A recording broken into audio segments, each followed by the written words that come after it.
Bonjour Tariq Obron. Bonjour. Merci beaucoup de me recevoir aujourd'hui chez vous pour un entretien qui est effectué dans le cadre d'une série d'entretiens que je réalise pour la Société des Amis de Joseph et René Girard à l'occasion du centenaire de la naissance de René Girard et plus particulièrement encore à l'occasion de la naissance d'une nouvelle revue intitulée Antigone, inspirée par les grands thèmes de la pensée girardienne, revue à laquelle vous avez bien voulu vous associer pour le premier numéro. Vous êtes grand imam de la mosquée de Bordeaux. Vous êtes connu pour être un homme de dialogue, à la fois homme de dialogue entre l'islam et les autres religions, mais également entre les religions en général et les institutions de la République. D'une certaine manière, votre contribution à ce premier numéro d'Antigone est représentative de cette appétence que vous avez pour le dialogue, puisque votre contribution prend la forme d'une réponse à distance à l'anthropologue Lucien Skubla, qui se réclame lui aussi de la pensée de René Girard. Donc je souhaitais vous demander, pour commencer, pour quelles raisons avez-vous accepté aussi spontanément de rentrer dans cette démarche qui est fondatrice pour notre revue, et qu'est-ce que représente la pensée de René Girard pour le théologien que vous êtes en ce début du XXIe siècle? Ouais, tout d'abord, René Girard est une grosse pointure philosophique. Un chrétien autonome intellectuellement et qui regarde les choses à partir de sa subjectivité heureuse, assumée. Quand je dis subjectivité, c'est pas péjoratif, parce qu'il y a une autonomie de la pensée, et même si on appartient à une tradition, la tradition n'efface pas la singularité de l'être, et René Girard, c'est un chrétien, mais n'est pas que chrétien. Il y a une dimension universaliste dans sa pensée, concernant l'analyse du sacrifice, l'analyse de la violence, des choses qui touchent l'anthropologie en général, le mimétisme. Et donc ce sont des outils qui nous permettent également d'entrer en contact avec l'analyse de la réalité à partir de ces paradigmes. Et moi, pour moi, c'est un honneur de contribuer à cette rencontre. J'aime les frottements intellectuels, les rencontres.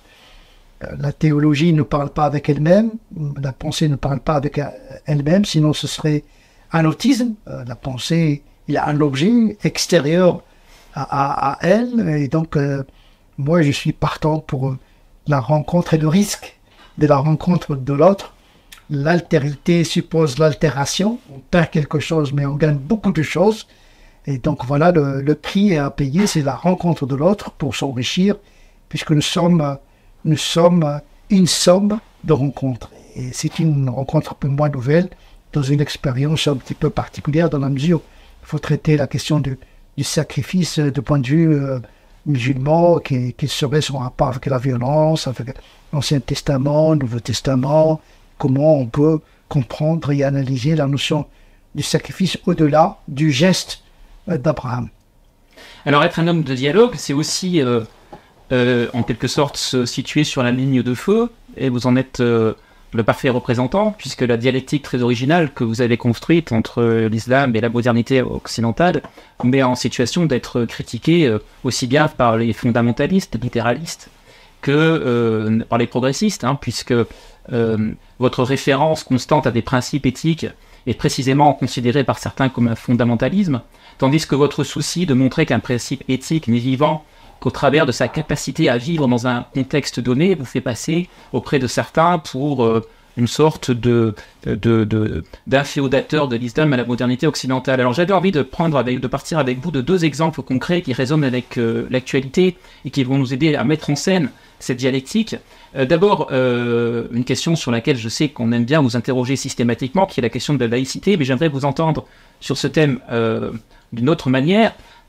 Vous, ce que vous montrez notamment dans un ouvrage, Ce que vous ne savez pas sur l'islam, vous montrez que l'islam n'a aucune raison de se crisper par rapport à ce concept-là, au travers duquel on l'accuse souvent, puisque la pensée musulmane, au contraire, a contribué à l'élaboration de ce concept. Comment pourriez-vous illustrer cette approche un petit peu contre-intuitive au regard des visions fondatristiques de ce thème de la laïcité dans le cadre musulman?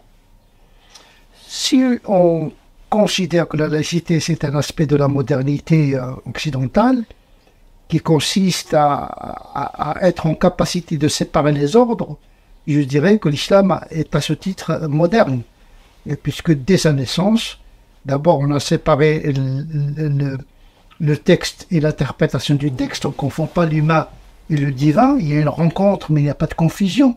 Donc le propre de la sécularisation ou bien de la laïcité, c'est la distinction des ordres. L'ordre religieux, l'ordre temporel, l'ordre politique. Eh bien, à cet égard-là, l'islam, dès sa naissance, d'abord, il a considéré que Dieu est resté dans le ciel. C'est déjà une forme de distance prise par rapport au monde. Et donc, il a laissé l'homme comme vicaire se débrouiller et de gérer la planète, le monde de l'ici-bas. Donc, il y a une séparation ontologique entre Dieu et le monde. Donc, c'est la première séparation, je dirais, métaphysique. Il y a une deuxième séparation entre la parole ontologique de Dieu, qui est la parole intérieure de Dieu, et son expression en langue arabe, qui est le Coran. Donc, il n'y a pas de confusion entre Dieu et le Coran. Dieu n'est pas arabe, n'est pas araméen, n'est pas hébreu. Donc, on ne confond pas la parole de Dieu et Dieu lui-même. Donc, il y a une séparation théologique, métaphysique dès le départ. Et puis, on ne confond pas la révélation du Coran et l'inspiration du prophète. Puisque c'est la deuxième source de l'islam, c'est la sunna, qui est une inspiration divine qui s'exprime dans un modèle humain. Donc, on a un texte qui est le Coran, et on a un modèle qui incarne le verbe de Dieu dans un modèle humain accessible. Et puis, on sépare les actes du prophète qui relèvent du profane en tant qu'être humain, qui doit gérer la cité, qui doit assumer sa responsabilité, et puis la personne en tant que prophète qui transmet une révélation. Donc, dès le départ, la pensée théologique avait le souci de séparer les ordres. Les ordres scripturaires, le Coran et la Sunna ne sont pas confondus. Les typologies de la parole de Dieu, donc la parole métaphysique et la parole historique, puisque le Coran il a fait éruption dans l'histoire, donc ne pas confondre la source et sa manifestation dans le monde. Et puis on n'a pas confondu la foi et la pratique. La pratique n'oblitère pas, ne valide pas la foi, c'est la foi qui donne le sens à la pratique. Donc une séparation entre le régime théologique de la foi et le régime du droit canonique de l'orthopraxie. Donc, une séparation méthodologique, ça ne veut pas dire une rupture. Quand on dit séparation des ordres, ce n'est pas une rupture. On déconstruit les éléments pour mieux chercher quelle nature de relation on peut établir entre les ordres. Et puis, on ne mélange pas le culte avec l'éthique.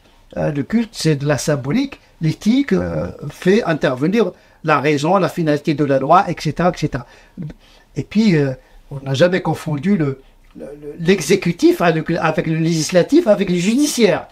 Donc le calife n'est pas l'incarnation de la religion, c'est une tâche laïque, en tout cas pour les sunnites. Les chiites ils considèrent que l'imam il a une fonction qui confond les deux répertoires religieux et politiques. Et puis il y a le législatif, c'est les fuqaha, ceux qui font le droit canonique, donc et puis le judiciaire, le qadi, comme on dit, le juge, etc.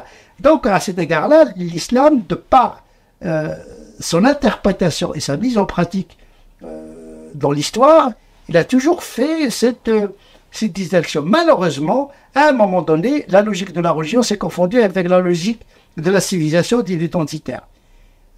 On a besoin de remobiliser cette capacité de discernement entre les ordres. Ce que beaucoup de musulmans, malheureusement, aujourd'hui, n'arrivent pas à accomplir. On n'est même pas au Moyen-Âge. Vous vous rendez compte, le Moyen-Âge des musulmans, c'était leur modernité. Aujourd'hui, ils ont du mal à renouer avec cet esprit de discernement des ordres. Et quand on dit séparation, ne veut pas dire une rupture. Quant à la laïcité française, ce n'est pas une génération spontanée. C'est un cumul d'expériences humaines auxquelles la pensée arabo-musulmane a contribué. Averroès est passé par là, Kindi, Farabi, Avicenne. Il y a un ouvrage très intéressant à ce titre, écrit par un grand érudit de la laïcité qui s'appelle Georges Lagarde, en 5 volumes, dont le titre est le suivant: La naissance de l'esprit laïque au déclin du Moyen-Âge. Il réserve tout un volume, et 5 volumes, il réserve tout un volume à la contribution de la pensée philosophique arabo-musulmane, son introduction dans la pensée scolastique. Donc il considère que c'est un moment d'inflexion laïque, etc. Donc l'islam n'est pas étranger à la question de la laïcité. Donc on peut dire que les musulmans, ils ont contribué à cette laïcité dans laquelle nous vivons. Bien sûr, la scolastique, Saint Thomas d'Aquin, etc., il y a tout ça qui a évolué vers une laïcisation, une séparation des ordres auxquels les musulmans ils ont contribué. Donc effectivement, la laïcité française aujourd'hui, c'est une forme de la sécularisation. Il y a d'autres formes de sécularisation. La laïcité française s'est construite dans la violence contre l'Église catholique. La liberté, dans cette perspective psychanalytique, consiste à la liberté de se libérer de la religion, contrairement à l'esprit anglo-saxon qui est la liberté religieuse d'abord, parce qu'ils ont fait le continent pour vivre leur religion là-bas. Et donc effectivement, il y a plusieurs modes de sécularisation. La France a choisi un modèle de philosophie politique propre à son histoire, mais il y a chaque pays, chaque religion, chaque univers culturel doit trouver une modalité qui réconcilie, qui trouve une relation saine entre le politique et le religieux. Donc vous avez une façon très gérardienne, je trouve, de déconstruire les emballements mimétiques propres au milieu politico-médiatique, pourrait-on dire, et qui montre la fécondité de la pensée de René Girard, je pense, dans toute une série d'analyses sociologiques. Et je voudrais poursuivre un petit peu plus loin avec vous dans la réflexion sur un certain nombre d'éléments d'actualité. On voit très bien que le musulman est considéré comme l'élément différenciateur contre lequel, précisément, on peut réarmer identitairement un Occident en crise. Et ce que vous montrez très bien, c'est que le musulman lui-même, confronté à cette identification comme différent, tend à s'y confronter lui-même et donc à entretenir une forme de cercle vicieux identitaire dont on a vu récemment un exemple dans l'actualité à travers la question de cette tenue que veulent porter un certain nombre de jeunes filles à l'intérieur du collège, dans un contexte où par ailleurs le voile est interdit. Donc j'aimerais avoir votre analyse gérardienne et de l'intérieur de la théologie musulmane sur cet enjeu identitaire propre à la société française. Aujourd'hui, je pense qu'il y a une contamination d'une logique de crispation identitaire. Voilà. Il y a un rapport de religion par réaction, où la religion n'est qu'un ingrédient de cette identité, mais qui est mobilisé pour marquer sa différence. On sait que la spiritualité, d'abord, elle commence par unir l'humanité à travers l'esprit commun. Donc on commence d'abord par le commun, et puis négocier les différences. Et j'ai l'impression qu'aujourd'hui, on commence par le différent, on ne cherche même pas le commun. Et là, il y a un processus redoutable, au lieu d'accepter la différence comme un fait divin à respecter, parce qu'il ne s'agit même pas de tolérer la différence. Théologiquement parlant, la tolérance d'un donné divin dans un fait, de respecter un fait divin, comme dit le Coran, vous serez toujours divergents jusqu'à la fin des temps. Donc c'est même pas la peine de vouloir uniformiser l'humanité. Il faut faire avec. Et c'est Dieu qui va juger ces différends le jour du jugement dernier. Ne prenons pas la place de Dieu. Maintenant, si le ciel nous divise, c'est-à-dire les questions métaphysiques nous divisent, eh bien la terre nous unit. Il faut chercher quand même une éthique commune. C'est l'interprétation du monde nous différencie. Quelques vernis culturels et religieux nous différencient. Il y a du commun. Il y a une éthique commune possible, au-delà des différences théologiques et philosophiques. C'est sur le terrain de l'éthique, une éthique consensuelle sur laquelle l'humanité peut se réunir, c'est possible, ce qu'on appelle l'universel. Maintenant, il faut que les religions aient cette capacité de transcendance, c'est-à-dire la capacité d'altérité, sortir de soi-même pour vivre avec l'autre dans cette différence. Mais ça passe par l'éducation, par l'école, par l'éducation des parents, etc. On est dans des mondes, dans des sociétés-mondes où l'humanité est intriquée, ce que j'appelle moi l'humanité fractale, c'est-à-dire le tout est dans la partie, le monde est dans la société est dans le quartier, et le quartier est dans la maison. Donc on est non localisé presque. On est quelque part, mais on est ailleurs en même temps. Surtout avec les réseaux sociaux, avec les moyens de transport, où le déplacement se fait de plus en plus rapidement, etc. Il faut gérer cette angoisse de l'autre différent. Parce qu'on n'était pas préparé à cela. On était dans des cultures stables, dans des frontières assez épaisses, aussi géographiques qu'identitaires. Aujourd'hui, la mondialisation, ce qu'on appelle la mondialisation, vraiment a créé cette intrication de l'humanité. Et notre humanité n'a pas été préparée pour cette rencontre de l'autre, que ce soit par le virtuel ou que ce soit par le géographique et le physique dans une même société. Et donc, comment trouver des moyens de faire de la différence une richesse, au lieu de voir dans la différence une menace. C'est de cet enjeu dont il s'agit. Alors il y a un phénomène assez fascinant, c'est que lorsqu'il est question de l'islam, le girardisme a tendance à se mettre en abîme de lui-même, puisque aussi bien ceux qui ont tendance à désigner les musulmans comme le bouc émissaire de la crise identitaire occidentale, le font précisément au nom de l'accusation d'après laquelle l'islam serait la culture à travers laquelle la désignation du bouc émissaire reviendrait parmi nous. Et typiquement, et là je reboucle avec le début de notre entretien et ce dialogue que vous avez avec le chien Skubla, l'idée que l'islam, dans un Occident sécularisé, serait le médium en quelque sorte du retour de la mentalité sacrificielle dans une société par ailleurs, comme chacun sait, parfaitement irénique. J'aimerais avoir votre regard de théologien sur cette question qui me paraît fondamentale. Oui, il y a ce risque. On peut dire aussi la cinquième colonne, l'ennemi intérieur. Comme dirait un Freud, l'étrangeté inquiétante. L'autre différent, mais qui me ressemble. C'est quand même dérangeant un petit peu un musulman qui n'est plus ailleurs, il est ici et maintenant. Un Français, il a fait son cursus scolaire, universitaire en France, il est acculturé. C'est troublant. On peut dire qu'il y a un moment de trouble identitaire que cause cette présence massive et soudaine des musulmans, une présence à laquelle les mentalités n'ont pas été préparées. Le musulman imaginaire est désormais un musulman réel ici et maintenant. Et donc effectivement, il y a un risque de transformer le musulman en bouc émissaire, comme on dit. Et il faut que les musulmans, de leur côté, évitent justement la victimisation aussi. Donc, il faut que les musulmans évitent ce piège, vraiment, de se livrer, justement, en une victime sacrificielle. Parce qu'il y a un discours victimaire chez beaucoup de musulmans qui s'apprêtent à cela. Et ils jouent le jeu. Ben, voilà. Il y a le bouc émissaire vu de l'extérieur, mais il y a une communauté, il y a une partie de la communauté qui s'apprête justement à ce bouc émissaire, qui s'apprête à la victimisation.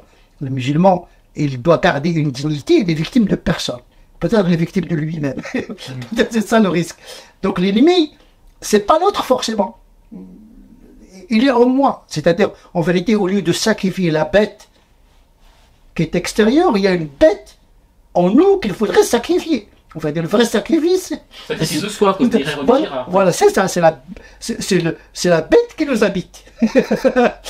En vérité, c'est ça le vrai sacrifice. Le vrai sacrifice, c'est ça. Mais il est extériorisé pour être par la suite intériorisé. Donc il y a une fonction sacrificielle pour renvoyer celui qui fait le sacrifice extérieur à commencer d'abord par faire le sacrifice intérieur.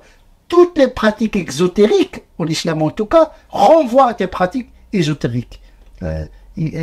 Contrairement à ce qu'on pense, l'islam n'est pas uniquement une pratique d'orthopraxie, une pratique également mystique qui consiste à partir du corps pour toucher l'âme. Effectivement, les analyses de René Girard peuvent à cet égard éclairer notre théologie, qu'est-ce que c'est que la source du sacrifice, qu'est-ce que c'est que le rapport. Qu'est-ce que c'est que ce rapport qui existe entre le sacrifice et la violence, le bouc émissaire et tout ça, ça reste vraiment un sujet qui doit être traité, en tout cas pour le théologien que je suis. Mais alors justement, le sacrifice animal existe dans l'islam. Comment l'évaluer théologiquement? Il ne l'a pas inventé. Cette perpétuation du sacrifice. Il ne l'a pas inventé. L'islam, quand il est venu, il n'est pas parti de rien. Donc c'est très important de recontextualiser toutes les religions. De religions, ils ont composé avec des réalités différentes. L'islam est né dans une tradition abrahamique polythéiste, parce que les Arabes de l'époque, ils étaient dans la religion d'Abraham, parce qu'ils sont les descendants d'Ismaël.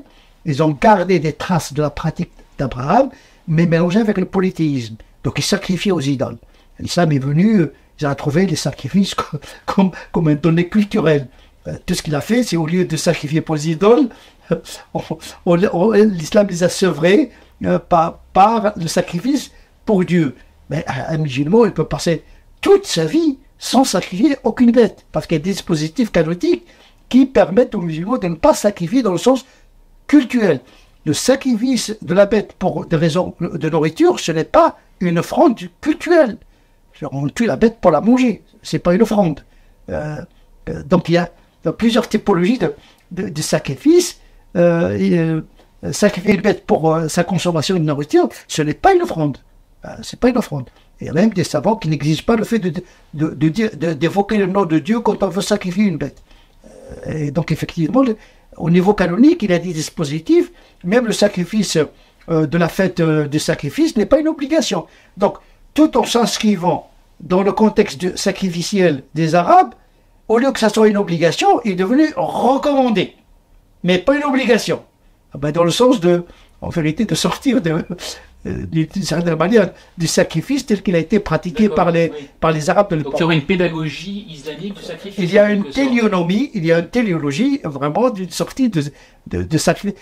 D'ailleurs, la bête, dans la tradition musulmane, a un esprit. Donc c'est d'un être spirituel. Et donc quand on tue une bête, on n'épluche pas. C'est pas comment on épluche une pomme de terre. On est conscient quand on exécute une bête, c'est pas un geste anodin. Donc, théologiquement, elle est très chargée. Qu'on l'appelle sacrifice ou pas, l'exécution de la bête, c'est un acte sacré parce que on sacrifie la chair et l'âme de la bête pour notre nourriture. C'est le seul moment où il est permis aux musulmans de sacrifier une bête. C'est pour se défendre quand il est attaqué par la bête, quand il y a, pour des raisons sanitaires, on tue la bête pour des raisons, ce qu'on appelle la violence légitime. Mais tuer la bête pour le seul plaisir de tuer la bête pour faire le sacrifice, comme dit le Coran, Dieu n'a que faire du sang et de la chair de la bête, ce qui l'importe, c'est la piété. Donc, au-delà du geste. Le seul sacrifice obligatoire, c'est le sacrifice pendant le pèlerinage. Et on a 3 modèles de pèlerinage, dont 2 exigent le sacrifice et un mode qui n'exige pas le sacrifice.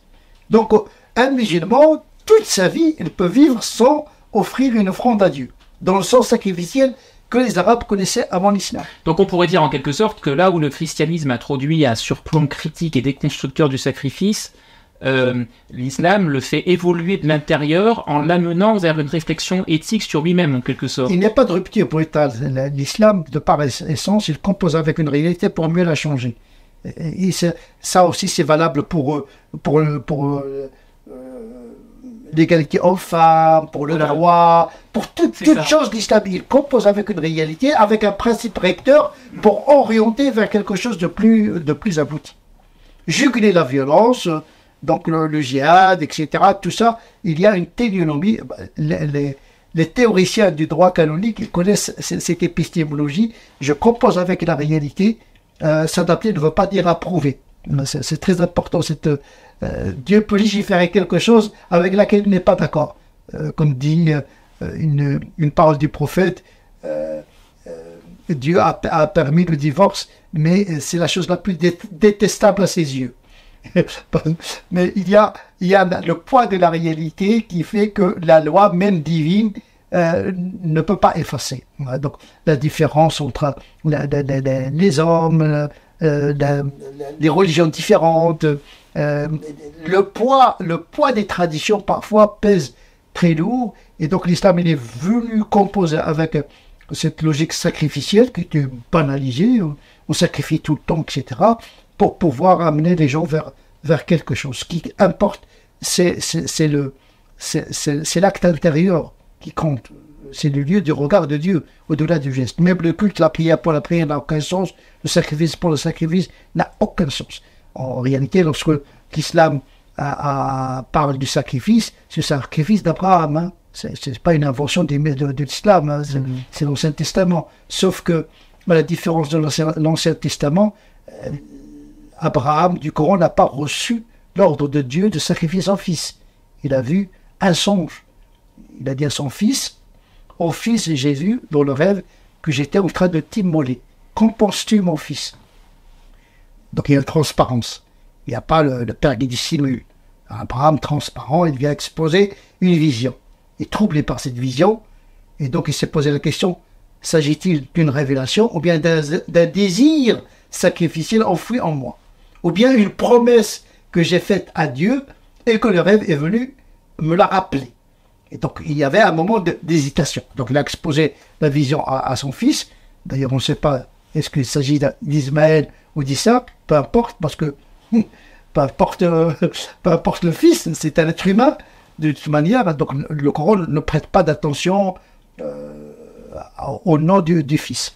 Il y a même des savants de l'islam et des compagnons du prophète qui considèrent que c'est Isaac dont il s'agit dans cette histoire-là. Peut-être qu'Abraham avait promis à Dieu, s'il lui donnait un deuxième enfant, il sacrifierait le deuxième à Dieu, comme était d'usage à cette époque-là, puisque même le grand-père du prophète Mahomet, il allait sacrifier son 10e enfant pour Dieu. Donc il y avait une pratique déjà ancestrale à cet égard-là. Donc il ne s'agit pas d'un Dieu qui dit à Abraham, sacrifie ton fils, ne le fais pas. C'est un Dieu arbitraire. C'est un crime, tout simplement. Dieu ne peut pas ordonner un crime. Ce sont des pratiques qui se sont reflétées dans le désir d'Abraham et qui a voulu... voilà, il y avait un désir que la vision vraiment a mis en relief. Et l'enfant lui dit, écoute papa, écoute père, fais ce qu'on te demande de faire. Tu me trouveras parmi les gens patients. Il lui a pas dit, fais ce que Dieu te demande, on ne sait pas. Il dit, fais ce qu'on te demande de faire. S'agit-il de Dieu ou de ta propre conscience? Si ta conscience te le dit, si Dieu te le dit, c'est toi, moi j'ai pas de problème. Donc il y a vraiment, franchement, une marge de manœuvre qui est donnée pour désangoisser cette tragédie. Kierkegaard, il parlait de la suspension téléologique de l'éthique. Donc l'éthique est suspendue devant cette injonction. En islam, on n'a pas besoin de cette suspension téléologique éthique, puisqu'il n'y a pas d'ordre de Dieu. Et quand il a voulu sacrifier son fils, Dieu l'interpella directement. Tu as cru, tu as voulu mettre en pratique ton rêve. Bon, j'ai rien demandé. Donc effectivement, cette question du sacrifice, il ne vient pas de Dieu. C'est l'homme qui, de lui-même, qui choisit de sacrifier. Il a voulu sacrifier son fils, et commettre le moindre mal. C'est pour faire sortir les hommes de ces époques-là, de sacrifier les humains,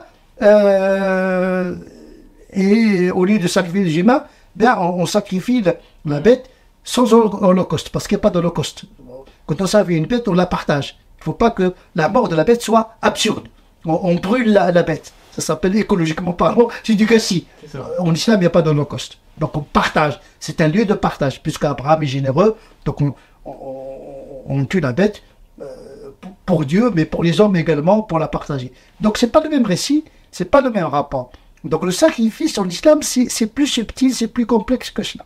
Donc la révélation islamique est en quelque sorte une déconstruction du récit que l'homme tente de faire de sa propre violence pour l'occulter d'une certaine manière, on pourrait dire. Oui, on veut diviniser sa violence. Dieu n'a pas besoin de cette Donc violence. votre analyse de la violence au regard de la théologie musulmane ressemble énormément à toute l'analyse que déploie René Girard à propos également de la pédagogie de la violence dans l'Ancien Testament. Oui, mais autrement, le but c'est le même, mais le procédé est différent, parce que chacun, il parle d'une tradition, d'une épistémologie herméneutique. Donc je pars de cette épistémologie herméneutique où Dieu n'a jamais demandé à Abraham de sacrifier quoi que ce soit. Hein. Mais René Girard passe son temps à interpréter des passages de la Bible selon la méthode qui est la vôtre, c'est-à-dire qu'en réalité, la violence qui est prêtée à Dieu est en fait la projection de la violence humaine. La chance qu'on a en islam, c'est qu'on n'a pas un texte angoissant. Ouais. Donc on n'a pas besoin d'élucubration théologique pour sortir de cette difficulté, parce que le pire, c'est que tous les savants de l'islam considèrent que la vision des prophètes est une révélation. Et toutes les visions du prophète se réalisent. Je dis, si toutes les visions et les songes des prophètes se réalisent, pourquoi celui-ci ne s'est pas réalisé? C'est la preuve qu'il ne vient pas de Dieu. Donc il y a un problème. Et une projection. C'est-à-dire qu'au lieu de lire l'Ancien Testament à la lumière du Coran, on a fait l'inverse. Moi je pense que l'Ancien Testament, il y avait de l'interpolation, c'est-à-dire les rapporteurs de ce récit, ils ont transmis ce qu'ils avaient compris et non ce qu'il a été révélé, parce qu'ils ont interprété peut-être la vision par une injonction divine. Et donc j'essaie un petit peu dans une perspective d'herméneutique comparée, de réconcilier les deux versions. Voilà. Et d'amortir l'Ancien Testament par la version coranique. Puisque je considère que les deux révélations viennent du même Dieu. Ouais, donc les textes sont en permanente interaction. Intertextualité. Moi je parle d'intertextualité. Eh bien, merci Tarek Obroux de conclure sur cette note très gérardienne et j'invite nos lecteurs à vous retrouver dans le premier numéro d'Antigone. Merci encore, Tarek. Merci à vous.